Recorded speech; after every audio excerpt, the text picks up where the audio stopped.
Hey, good morning. If you're in the state of Texas like I am, I have finally put the keys down and am going to be in one place for multiple weeks. This morning, I'm in my car getting the opportunity to talk with Joshua Laycock. A little bit about Joshua. I actually met him, like I met many men that I interview through the Uncivilized Nation. It's a men's group that's based out of Colorado, but it's virtual, and there's men all over the world. I recently spent 4 days in the Colorado mountains with Joshua and about 20 other men, and we got to take time and heal together. And I remember having a deep conversation, one that I had with many men, but this one stuck out to me a lot. On the mountainside, about 5 a.m., Josh and I woke up and we were just talking about life, and his story intrigued me, and it intrigued me because a lot of men feel like, oh, there has to be a traumatic experience, like there's some type of traumatic experience that there's a catalyst into your journey. But there's many men, Joshua was one of them, and we'll talk into his story here in a minute, that they feel like everything's just perfect, but there's still something missing. And so I love this story. I had to get him on. I finally did. I rescheduled. Joshua, I apologize for that, but thank you for coming on and taking some time with me today. No, absolutely. My pleasure. It's been a long time coming. We were going to do it in Colorado, but I think just the vibe and the cadence of those days just didn't lend itself to getting it done. So I'm glad we're able to do it on the other side now that we've reintegrated ourselves back into the real world and all the wonderful baggage that entails. Absolutely. It, like you said, if the work we were doing, it just took us to a different place. And I think that we both realized on the last day, like, holy shit, uh, we missed it, but that's okay. We'll get to it. Yeah, it would have just been like an hour of me just sitting there quietly thinking, which is rare for me to be quiet. So yeah, I think the vibe wasn't necessarily conducive. It was really an introspective.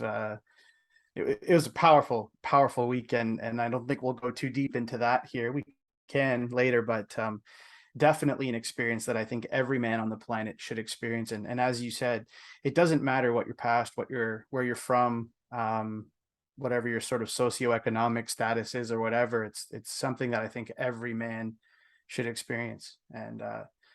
And certainly it also allows guys like you and I to connect who quite frankly probably wouldn't have otherwise connected had it not been for these men's groups and these opportunities to come together. So Absolutely.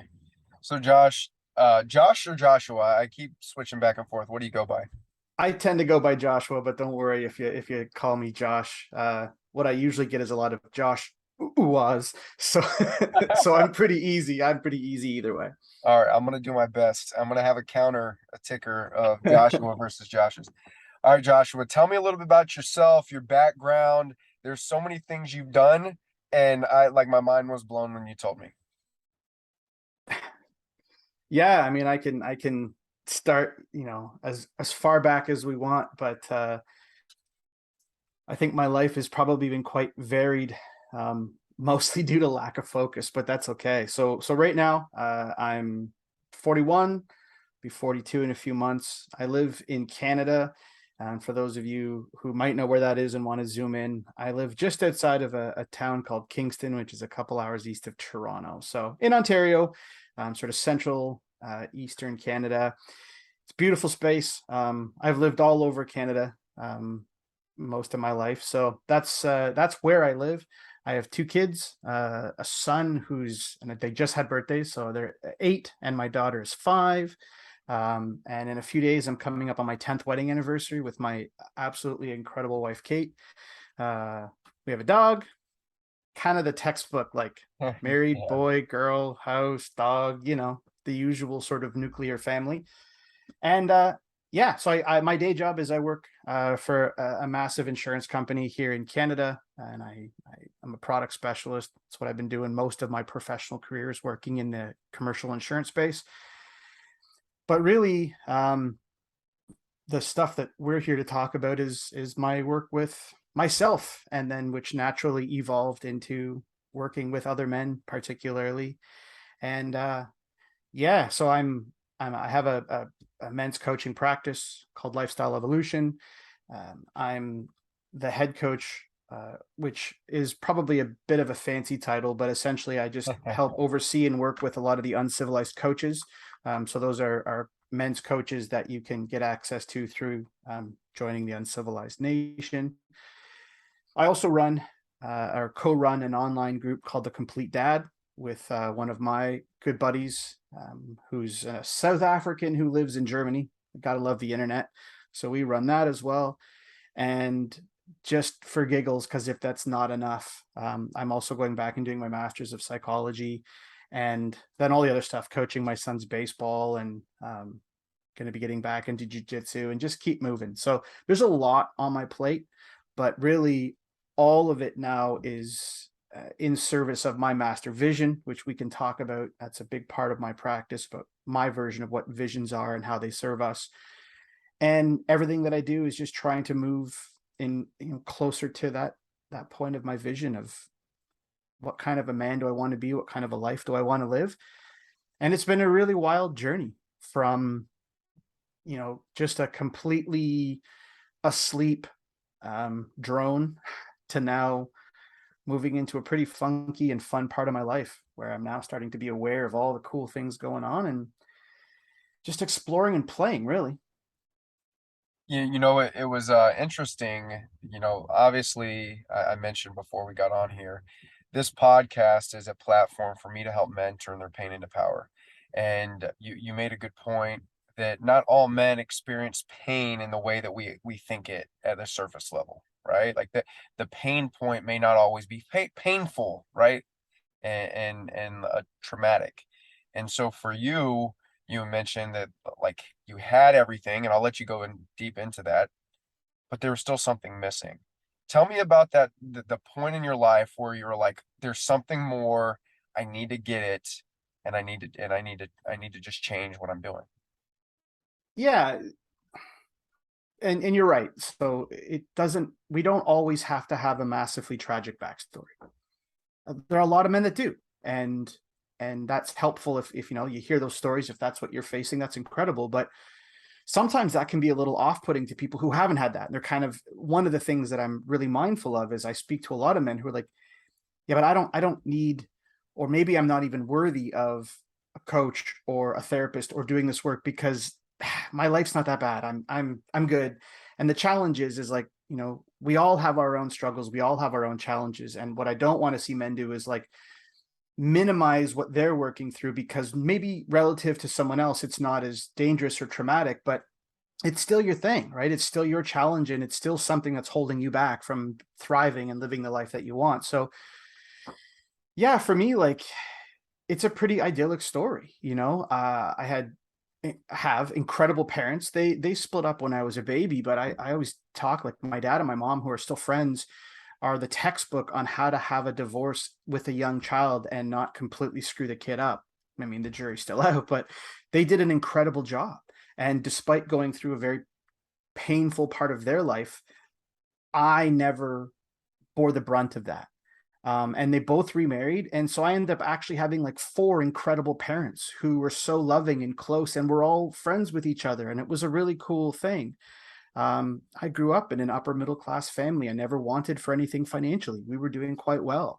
I got into, what in Canada would be sort of like the equivalent of your Ivy League school, into finance. And I graduated near the top of my class and had an excellent job in insurance and finance before I even graduated. And I had my whole world planned out, and I knew what financial milestones I wanted to hit, and I hit them all on or ahead of schedule.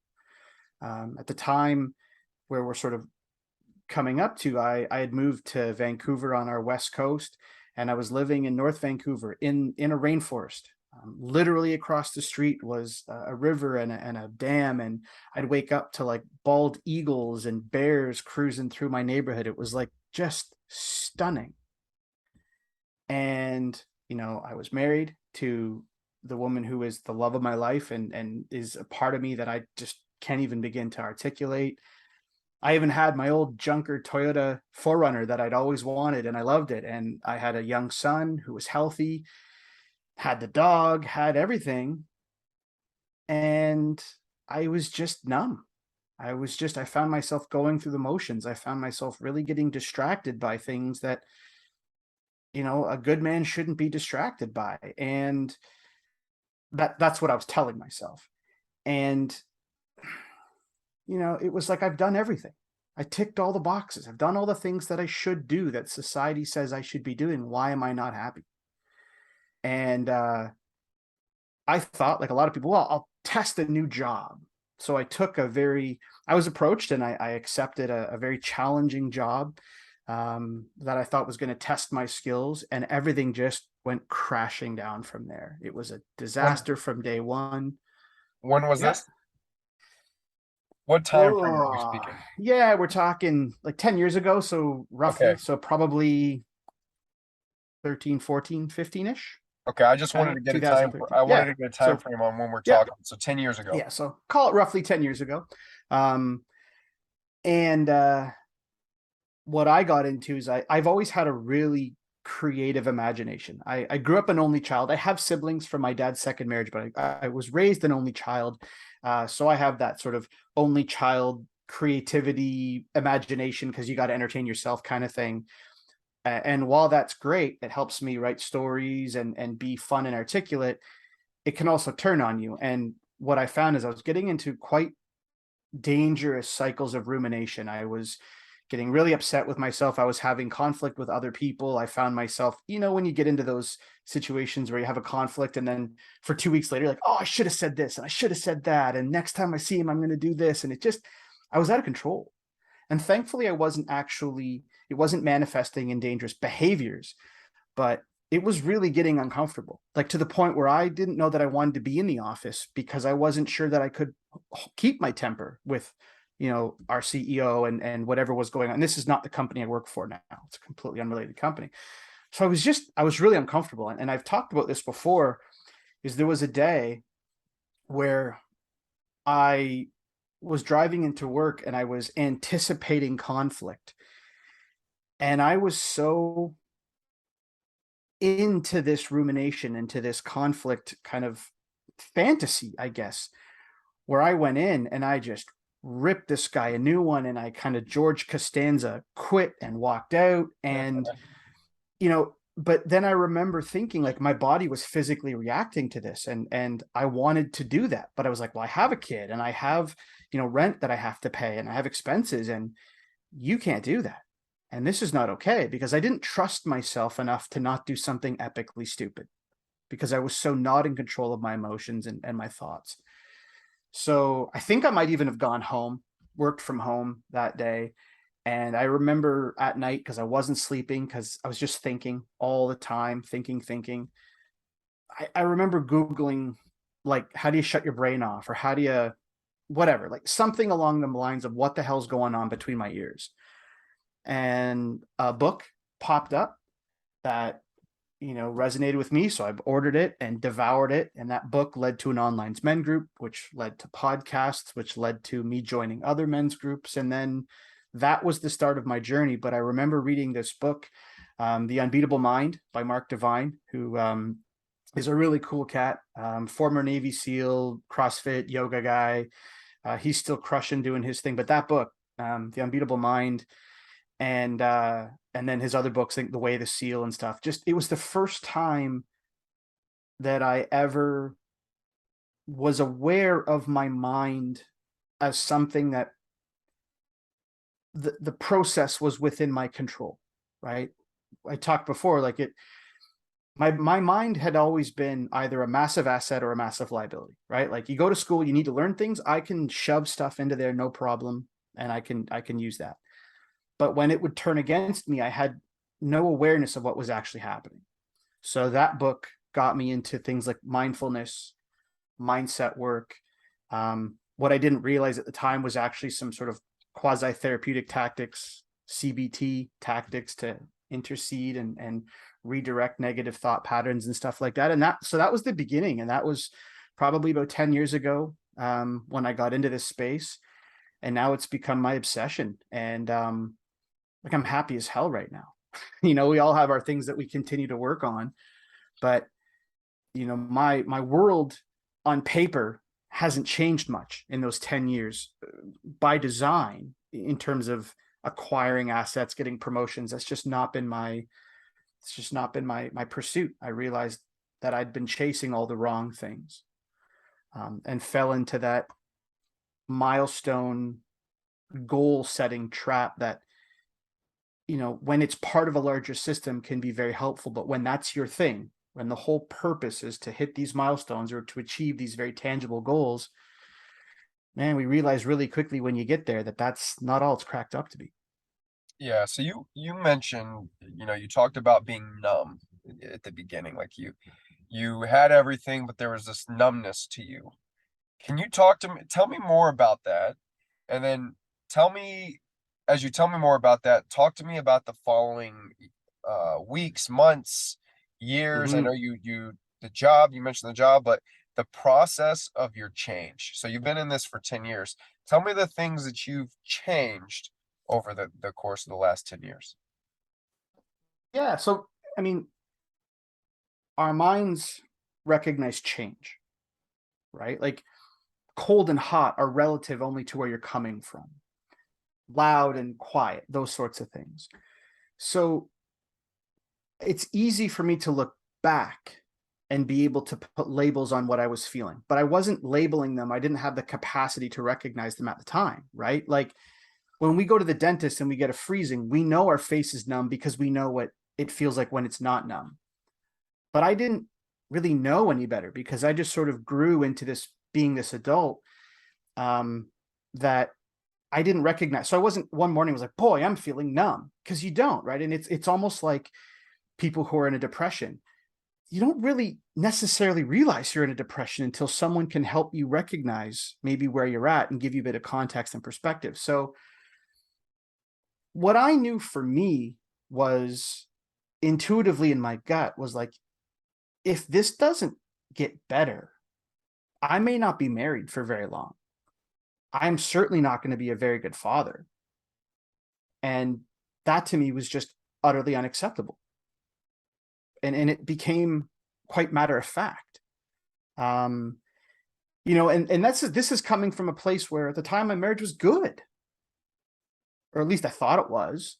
I thought I was a pretty good dad. So actually, as you start to learn these things and start to become aware of what's going on, I was actually really quite scared, because it's waking up to some new reality. It's waking up to all the things that you might actually have control over, but you've just been ignoring. And then realizing how many things you've been obsessing about over which you have no control, right? We get this backwards. So for like a lot of people, the beginning of my journey was quite scary. You realize that I had done a lot of this to myself. And again, I'm not coming from a position of trauma or where something happened to me. So I'm talking about my mindset, my inability to see beyond sort of material things. It's kind of embarrassing or scary or maybe even anger inducing when you realize, in a way, you were choosing to live that way. You're choosing to live that life. And our lives and our perception, I really believe, are just a fiction. It's how we choose to see it, right? You ask one guy, go chop this giant pile of wood. He's going to grumble and groan and hate it and tell you all the reasons why it sucks. Then you've got other guys who are like, I get to chop wood. Sweet. Let's go. It's the exact same task. It's just how our brains perceive it. So to answer your question, at first it was super scary. It was really daunting. Um, I went through moments of like, man, am I like irreparable? Like, have I gone beyond a point where I can't come back? Have I just torpedoed myself? Then you do oh, look how much time I've wasted, all those sorts of things. You throw your own little pity parties. And then you either decide that you're going to either go back to being numb, which I don't think ever really works, or you decide I'm going to step into this. And it started to allow me to realize things on a much broader scale. Like I realized that slowly I'd been gaining weight, and all of a sudden it's like, holy shit, I'm 50 pounds overweight. Where'd that come from?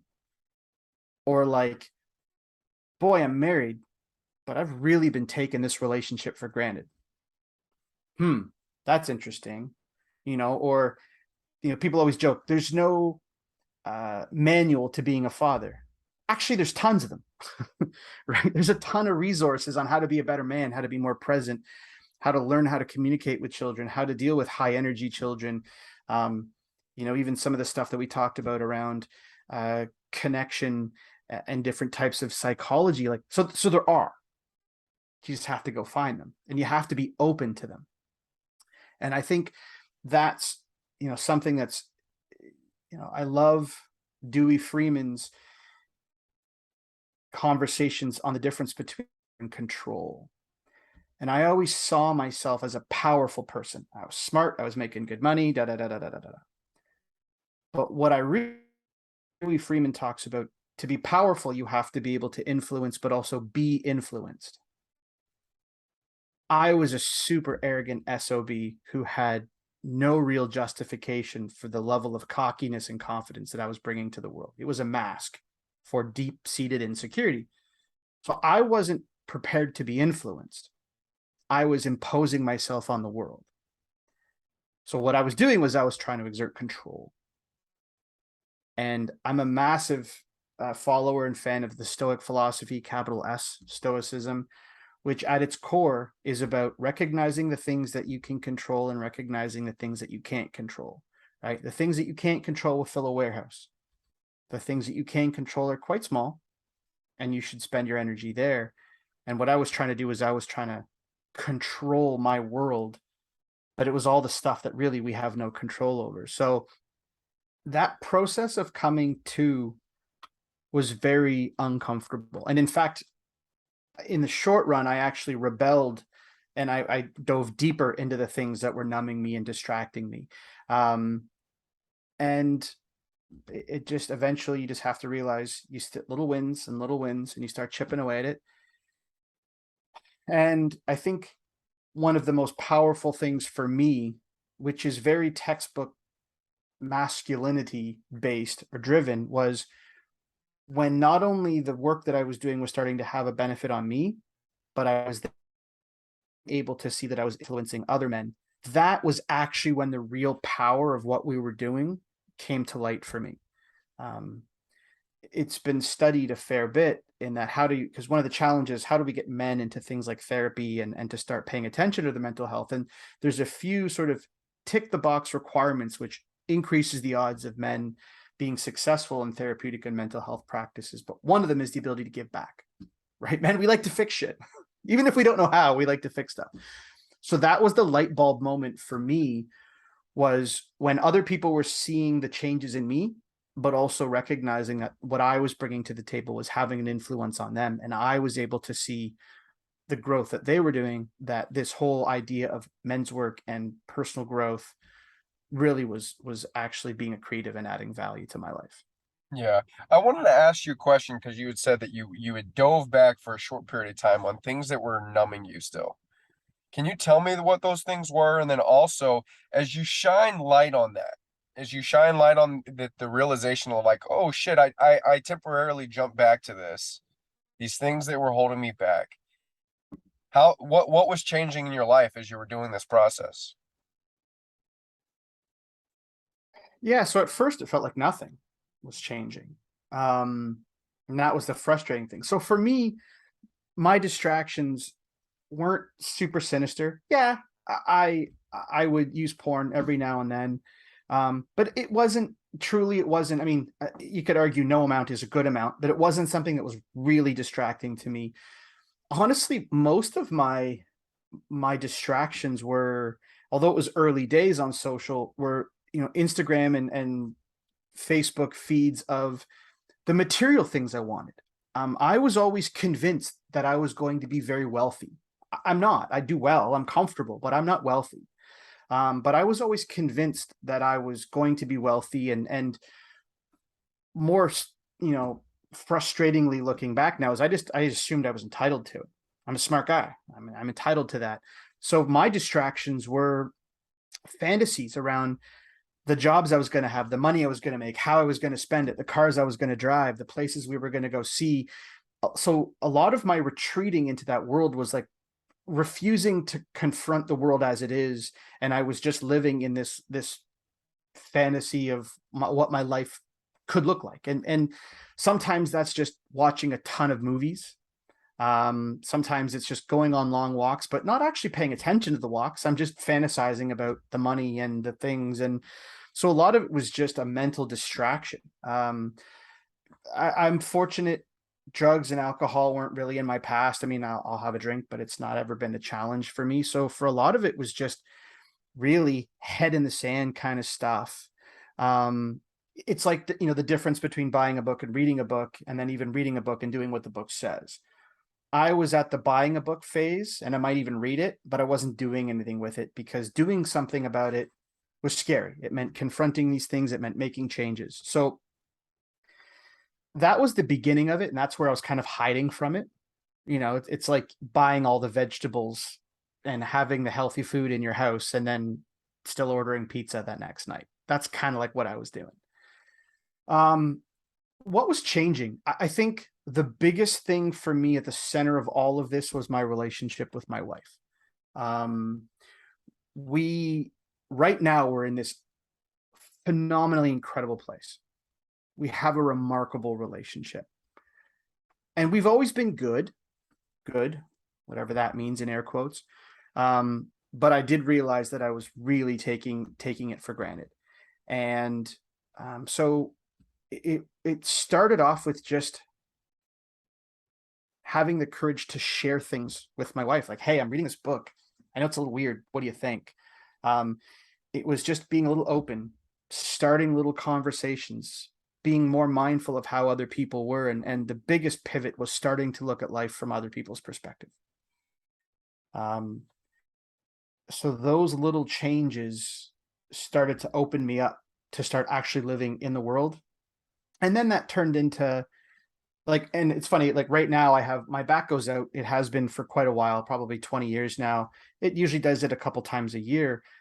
When it would go out, it used to really derail me. I'd get miserable. I'd get upset. I'd probably get mean to people. I'd eat a bunch of junk food and I'd just hide and just sort of wallow in my own self-pity. Now it's like, shit, okay, inconvenient. What do I got to do? What maybe did I do wrong to bring this one on this time? Let's rock and roll through it. So it was actually just the way I was confronting things. It was my ability to take this job that I had been in, and I'd only been there a few months. And I said, this is not working for me. I'm not doing this. I'm out. And I actually went back kind of hat in hand. Thankfully, I left on good terms to my old company and said, look, that didn't work. You guys said if it didn't, I can come back. How does that look? And they welcomed me back, which was super cool. So it was starting to have little micro moments of courage, little micro moments of vulnerability, micro moments of slightly smarter decisions, a little bit more fitness, a little less junk food, a little bit more reading, a little less Netflix. This wasn't like today I'm Captain Do It Yourself and everything changed overnight. So it took time. And I think although I am the kind of guy who likes to dive in on things and often get hurt or get overwhelmed by it, I think why the success stuck was because I did just kind of chip away at it. Yeah, you highlighted a few things I was going to ask about, like what did you do specifically, but you talked about reading more, watching Netflix less. So those people that are curious on like how do I make that shift? Josh just specifically said it in his last question. Can you highlight that maybe possibly for people of like what Sure. did you do specifically? Because as men, right, we're like, tell me what I need to do and I'll do it, right? Yeah. So what was it that you did? Well, and a lot of guys are like, tell me what I need to do and I'll make note of it. Most guys, if they actually did, like everyone knows how to be ripped. Everyone knows how to get money. Everyone knows how to everything. It's how many people actually do it. So one thing I didn't touch on, but like it starts with the books. It starts with just being open to these new ideas. Like I can't even tell you how many people will talk to me. And when I mention things like meditation, energy, mindset, they're oh, that's just woo woo shit. I don't need that stuff. Like you're closed. And I often talk about armors. I'm not a big fan of the term vulnerability. I get what it means. It's true. I tend to use the word armor. And a lot of these guys, we have our armor on. And what we need to do is we need to find places where it's safe to take it off and we can put it back on again. So a lot of these guys who are closed like that, they have their armor. Keeps everyone out and keeps all the crap in. So the first thing is to open up a little bit and acknowledge that you don't have to be completely screwed up. You don't have to be completely broken to want to grow and learn. So you have to be open. But I would say the single biggest leap that I took was joining a men's group. Again, my brothers and my sister hate it when I say this, but growing up as an only child in my environment, I got really comfortable with being by myself. And it's odd. Like in school, I was popular. Like I was a captain of the football team. I was smart. Like I wasn't an outsider, but I never had a lot of friends. I never felt I needed a lot of friends. So one of the biggest things that I realized is that as I started to read and learn and go online and read blogs, was like, who do I talk to this about? I got to talk to someone about like this. And you can only say so much to your wife. There's stuff that just men need to talk to men about. So the biggest step for me, and this is not a plug, I run a group that we were affiliated with a group. There's other groups out there, but it was those painful moments hovering over the men's group join now button, trying to do the mental math of like, is this worth it? Literally sitting back and being like, what kind of loser has to pay to have online friends? That's what I was thinking. And so the single biggest thing was finding your tribe, finding your group that resonates with you. And whether that's in personal development or Dungeons and Dragons or going skiing or going for a hike or whatever the hell that looks like, finding people around you that are moving in the same direction, provided that direction is helpful and healthy, then I think that's probably the single biggest jump that I made. And there's no risk to it. Yeah, there was two things that came out that I wanted to just hit on. And mhm. you know what, you explained it in a great way that I never thought about. So I'm just gonna say a lot of men were traditional beings, right? So like that traditional mindset is like, oh, it's always worked. Like, let's just keep it flowing. Like you had said, that openness, that curiosity is where the growth came, right? I had put a post on Instagram that said traditionalism is the ultimate killer to growth. And I had a lot of men DM me and say, well, it always works. Like, and they were attacking my thought process. And I said, look, my message is about being able to be curious and seeing what else is out there. So I just want to say thank you for bringing light to that. And then also the big piece is the fabric of who we are as men change when we are healing in community with other men. And when I say heal, that doesn't mean I have that emotional release. It could be you have the emotional release and I get to experience that, and some things come up for me that heal itself. And that's one big thing that I saw in the initiation a couple weeks ago with the 20 men is so many people were having these emotional releases and it was all coming up in me. Oh yeah. And I'm like sitting here, this is a fucking sign. Like this is it. Like these are the things that are coming up and they're healing. Yeah. And like you said, in that group, we had conversations with each other that we probably didn't have with any other person outside before. No, and I do believe it's all about wanting and finding community. And one of the challenges is right is so Gabor Mate talks about this push pull, and I love this in the context of my children, but it works in life as well. Is this push pull between being myself and being accepted within a group? And look, there's certain things that if you put this out here into the universe, broadly speaking, well, there's going to be some people in the community that are going to pull away from you. And I think a lot of times we hide what we're feeling or what we're thinking or what we're desiring because either we will be, outcast from our immediate group, or there's a fear of being an outcast. So one of the things is we all, as men, typically look at our issues and think I'm the only one who's dealing with this. Like I must, because we're all out there fronting, right? We're all out there, chest puffed out, shoulders back, looking tough, acting cool. How are you? I'm fine, bro. I'm fine, bro. Yeah, I'm good, good. And meanwhile, everyone's going like, am I the only one who's not fine? Am I the only one who's working through some stuff? And I remember the first time being on a men's call where I truly don't remember if it was me or someone else, but this moment of like, Sometimes I worry about this. And the guy's like, oh, yeah, me too. You too? Oh, yeah. And then the shoulders go down and everyone goes, wait a minute. You guys aren't running away in horror? No, we all feel that way. Hmm. Do sometimes you get scared that, your wife's going to see some other guy and think that he's so much better? Oh, yeah, I worry about that too. It's like, no shit, eh? Okay. Or, do you think that the whole world, like as we started to share and you start to realize that we're not alone, then the community starts to come together. And now we're starting to come together because of the things that are similar, as opposed to looking for people to try to decide, how do I get you out of my tribe? Where are you different? Because we need this small little tribe. So yeah, that was the piece for me. And I see it now through the men's work that we do and the group work that we do now, is like everyone comes into these situations with whatever reason thinking that we are this special, unique flower, and our problems, we're the only ones who are facing our unique brand of problems. And while that doesn't mean that they aren't deeply intimate to you, chances are good you're feeling what most of the other guys are feeling on some level. And that's why I'm able to relate to some of the men who have had these super deep traumas, and vice versa, because we're coming together in community and we're coming together with compassion and listening and an eye of towards healing, and that's the piece. So it's essential to come together as a group, because that's, I think, all we really want, is to connect and to recognize that I can be me and be welcome into a community. Yeah. You mentioned about the power of a men's group. Tell me how that's played a role in your journey. You mentioned being in one other men's group and then also the Man Uncivilized. Tell me how that's played a factor into your journey. Yeah, I mean, so for me personally, it was really cool because it was the first time that I had like really good, healthy male friends. Um, I always seem to connect better with women. Um, I like I said, I was on sports teams and stuff, but I never really connected. I think I was just too guarded.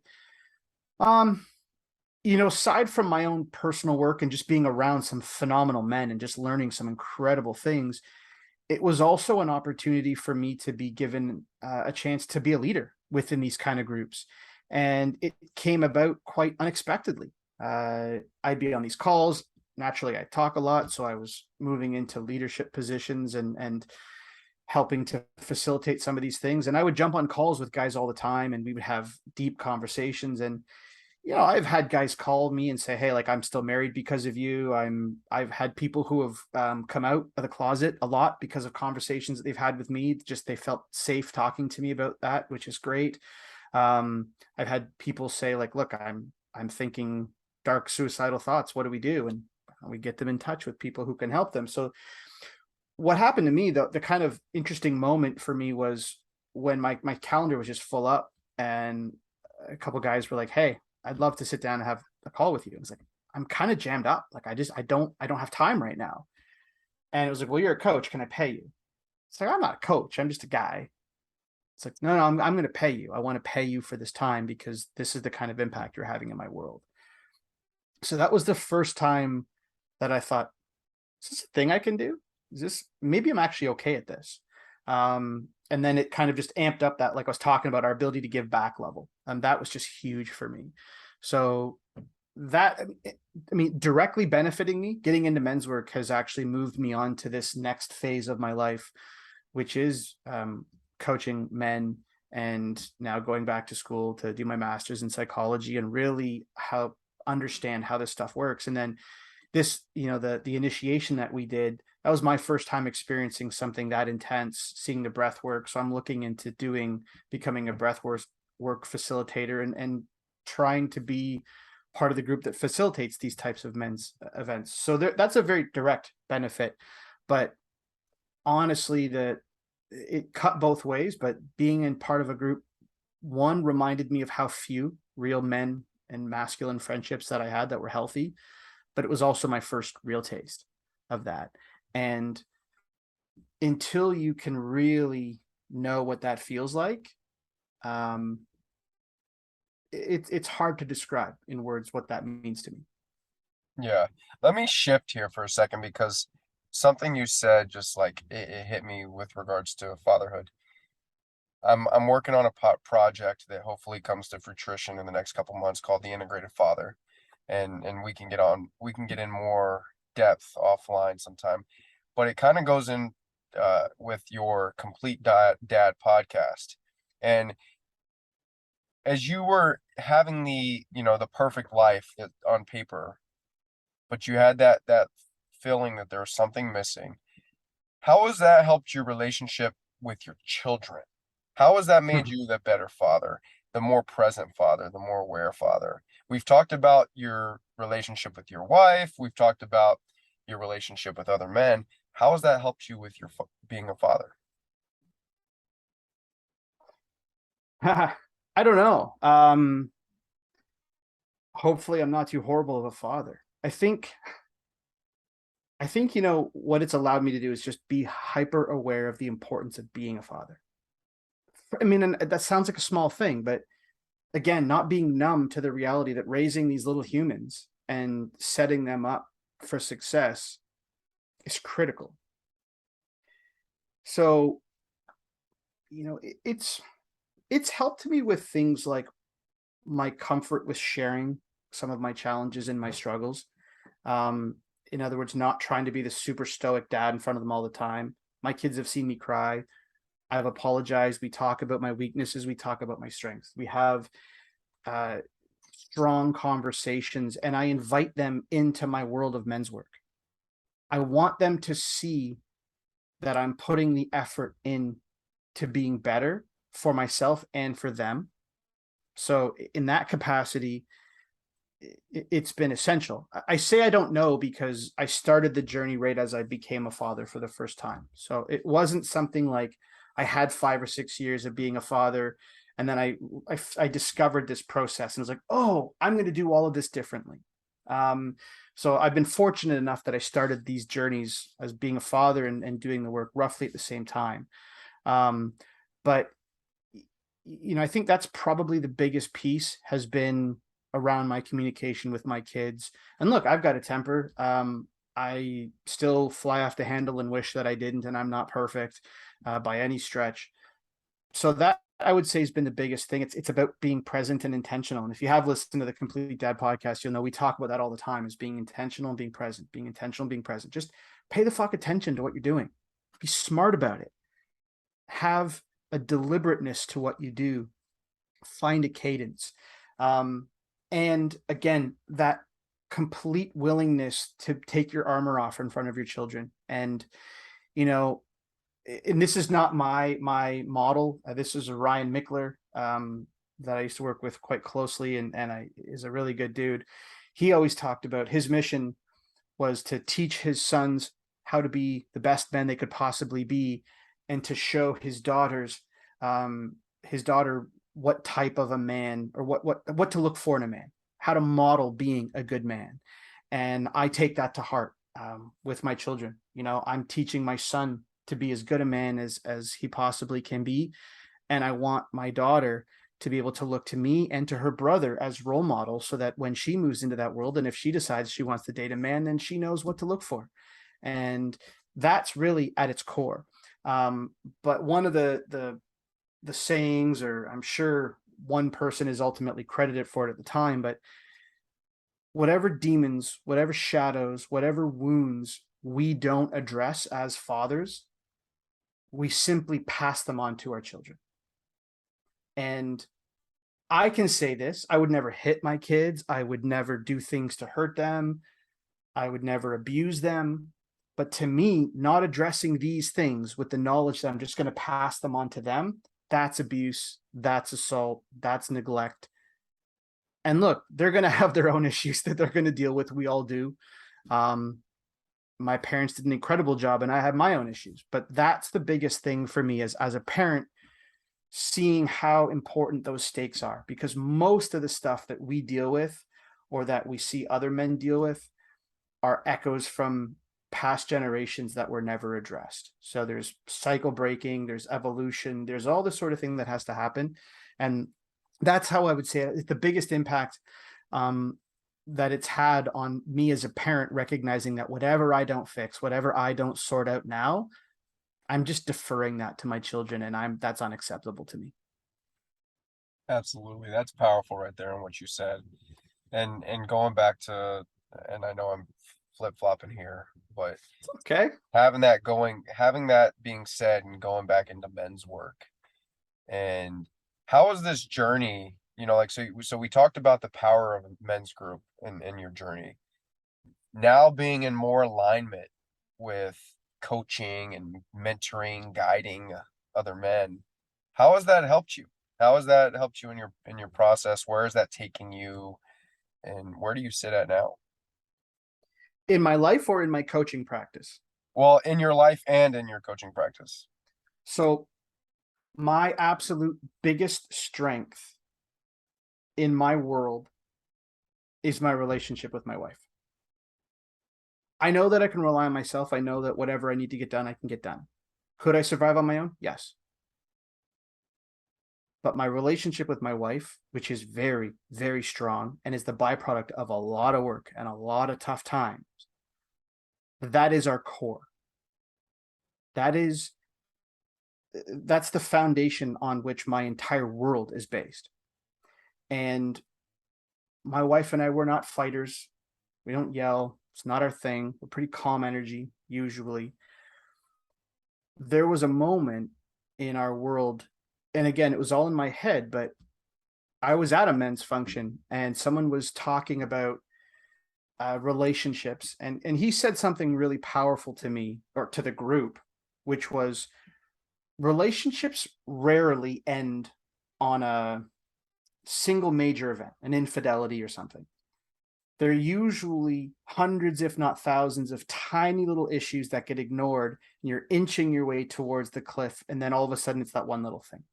I remember I was looking back, actually, reminiscing on, I did 100 videos in 100 days on my YouTube channel, and someone at my work asked me about it, and I just was watching a couple of videos to see how I'd progressed. And one of them that I watched was actually a narrative about a couple at IKEA that were having a throwdown over some bowls. And the point was, like, it's never about the bowl. It's never about the thing. It's about the years of neglect. And so as I'm sitting in this conference, surrounded by these powerful, I just started to cry. And my buddy who was presenting, he finished his presentation, came right over to me. He's like, what's going on? And it hit me so profoundly that I had been taking this incredible relationship with my wife for granted, that we were having some challenging times. It wasn't a her and I thing, but situationally, there were some challenging times where, for the briefest of moments, I couldn't say 100% that my wife was going to be there when I came back from this conference. Now, in reality, because we talked about it, that wasn't even remotely on the table.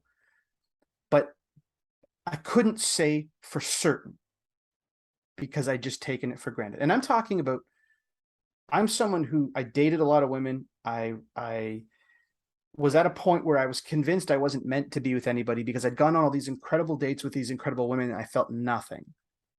And after my first date with my wife, I was like, I'm done. It was scary at the time. I was like, nope, this is who the reason I didn't feel anything for these women is because I hadn't yet connected with her. So my connection with her is unbelievably powerful. So anyway, the biggest thing was this moment where I realized I was taking it for granted.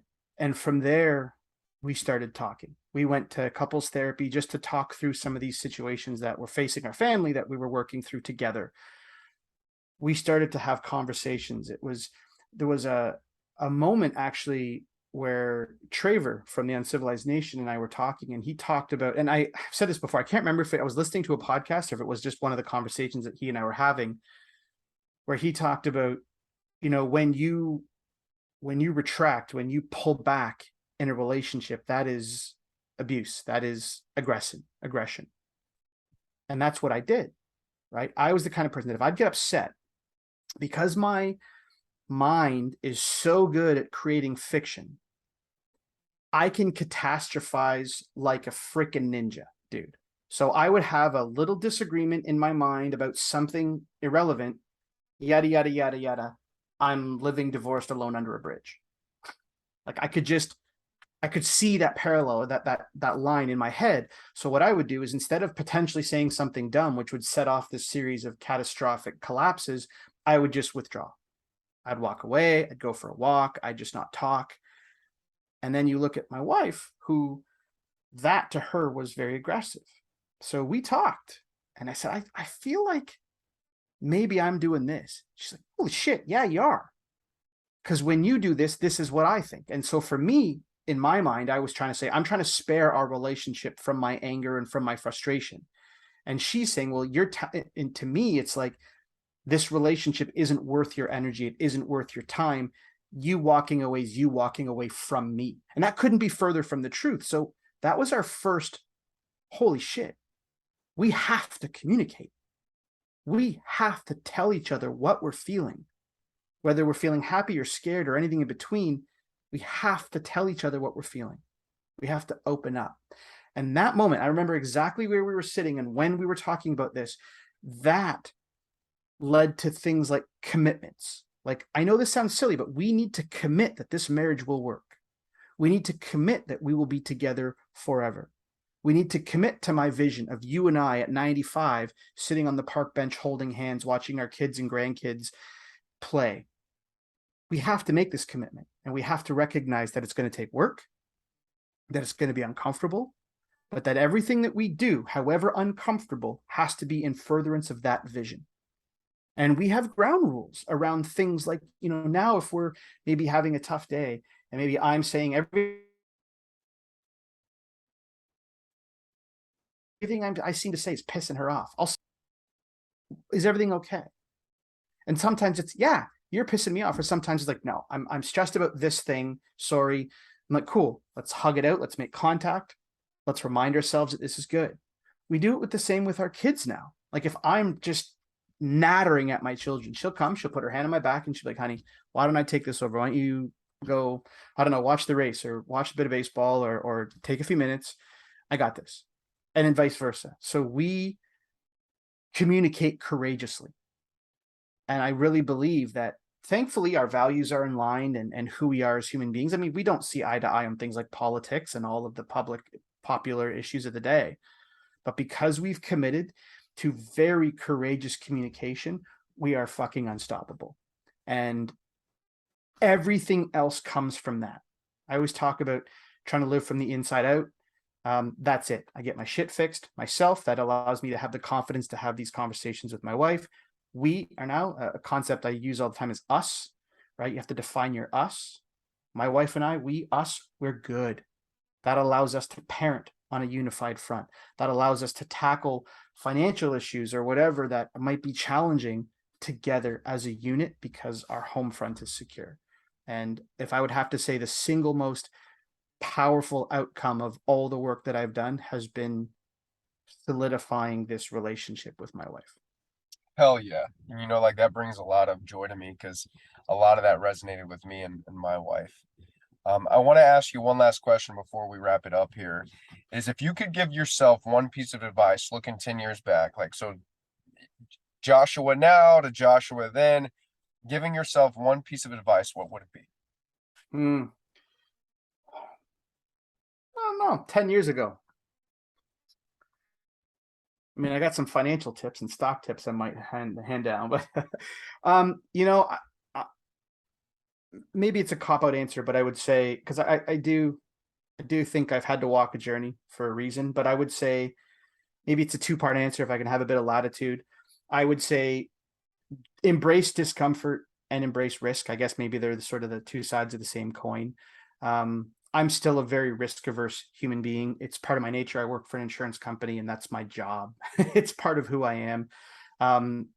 The last major headwind that I have to tackle as a man and as a human being is a willingness to embrace discomfort and risk. And I know now every evolution point in my life has come on the backside of discomfort and risk. I remember the first time I finished a Spartan race as a big kind of heavy guy who was always hurting physically. Finishing my first Spartan sprint was the most powerful moment. I remember, if you've ever run them, usually the last obstacle is like a little crest, right? You climb yourself up and then you come down. I remember sitting at the top of that pyramid thing, and choking back tears, being like, holy shit, you did this. It took me like 4 hours to finish a sprint because I was in pain and I was doing burpees on every station. But I guess my message to me or to anyone listening would be to learn how to embrace discomfort and take on risk in a responsible way. We talked a little bit about that. It's like, it's great, the whole burn your boats and dive all in, and that's not necessarily um feasible for everybody. Maybe your partner and your family does have that level of risk tolerance that they're all good for, but that's not everybody. But one of the terms that I really love, I think it was Andy Frisella who coined this term. He talks about aggressive patience. Yeah. And aggressive patience is a phenomenal term because, like, I can be in micro things incredibly impatient, but on the macro, I'm super patient. I don't know where my world is going to take me. I don't know what I'm going to be doing professionally in 10 years, but I know that I can be patient as I discover that journey. But in the micro, I'm super impatient. I'm doing thousands of little things to always be moving myself forward in furtherance of something bigger. So if I could have learned a little earlier on to get more comfortable being uncomfortable and to accept a little bit more risk into my world earlier on, I would probably be further ahead than what I am now. But with that being said, I'm in a pretty freaking sweet place. Nice. Give me a 90-second elevator pitch in regards to if this resonated with the listeners out there, if they're feeling a pull to you, how can they find you? How can they get a hold of you? What platforms, etc. Sure, and I appreciate that. I'm not a big pitch guy. I mean, you can find me on Instagram, Joshua.Laycock, and then from there, you can see the work that we're doing with the Complete Dad, with the Uncivilized Nation, with my own coaching practice. And this is a bit of an unpopular sentiment to all the guys that we know who are coaches: is nobody needs a coach. You just don't. I have coaches, but I didn't always have a coach. Part of where a coach can really come in is, one, to help you see things from a slightly different perspective, just to kind of open your eyes a little bit. But also, we can create a bit of velocity, help you kind of maybe make up for some lost time. But the truth is, I don't know. I think everyone at some point goes through these phases of like, who am I and what have I been doing all this time? I think the biggest thing is, if you feel like you're alone in that journey, reach out to someone.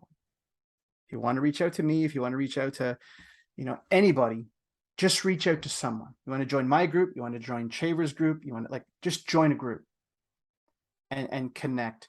For me, I've got my own style. I'm taking on very few clients right now. I've got a couple spots. It's not a huge thing that I'm focusing on because I've got a nice little suite of clients. But I would say the biggest thing is, if you're just tired of being asleep, tired of being numb, and just something doesn't feel right, I'm more interested in just having conversations. Coaching clients, that comes down the road, but I'm always open for a conversation and to just try to help people see life from a slightly different perspective, because it doesn't matter where you come from or what you're facing, things can be improved, and almost all of your tools are already available within you. Sometimes you just have to let, someone point you in the direction of where to find it. But that's the coolest thing about this whole process, is it's all already inside of you. You just need someone to wake you up to it. Absolutely. Joshua, I truly appreciate your time today. Really, really love your story and how you articulated it today. And as I mentioned, thank you, and I look forward to the next time. My absolute pleasure, mate. Thank you.